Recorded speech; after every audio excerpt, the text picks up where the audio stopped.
નમસ્કાર મિત્રો, મારી ચેનલમાં તમારું સ્વાગત છે। આનંદીબેનથી રૂપાણી અને આજે ખડકરનો વારો। ગુજરાતમાં પ્રયોગ બાદ આ 4 રાજ્યના સીએમની ખુરશી ગઈ। ભાજપ માટે ગુજરાત એ રાજકારણની લેબોરેટરી છે। અહીંયા થતા સફળ પ્રયોગ દેશભરમાં અમલ થાય છે। મોદી અને અમિત શાહ માટે ગુજરાત એ પ્રયોગશાળા છે। ગુજરાતમાં પાટીદાર આંદોલન સમયે આનંદીબેન હટાવી વિજય રૂપાણી સત્તા સોંપવા ભાજપના નિર્ણય બાદ 4 રાજ્યોના સીએમની સત્તા ગઈ છે। આનંદીબેન ભલે આજે ઉત્તર પ્રદેશના રાજ્યપાલ છે, પણ જેના કારણે આનંદીબેન ખુરશી ગુમાવી પડી હતી એ હાર્દિક પટેલ આજે ભાજપની ખિસકોલી બનીને વિરમગામથી ભાજપના ધારાસભ્ય છે।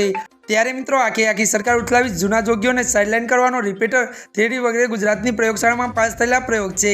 ગુજરાત ભાજપમાં દિલ્હી હાઈકમાન્ડનો સિક્કો વાગે છે।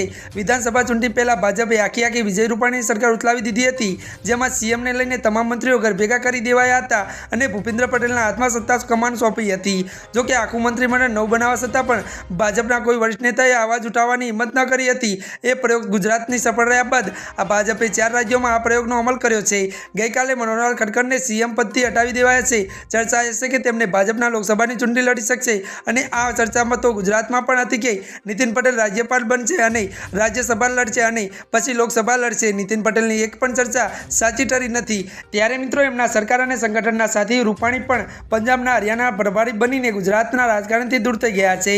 પ્રદીપસિંહ જાડેજાને લઈને જયેશ રાદડિયાએ પીએમની નજીક જવાનો પ્રયાસ કર્યો છે, પણ આજે પણ પદથી વંચિત છે। હવે મનોહરલાલ ખડકરે પણ વખાણ કરીને ભાજપને સત્તા પરથી ફેંકી દેતા હવે આગામી સમયે બતાવશે કે મનોહરલાલ ખડકરે ફરી સક્રિય રાજકારણમાં પરત ફરે કે સાઇડલાઇન થઈ જશે। ત્યારે મિત્રો આજના માટે આટલું જ। અમારી ચેનલમાં નવા હોય તો અમારી ચેનલને મિત્રો લાઇક, શેર અને સબસ્ક્રાઇબ કરી દેજો। ધન્યવાદ।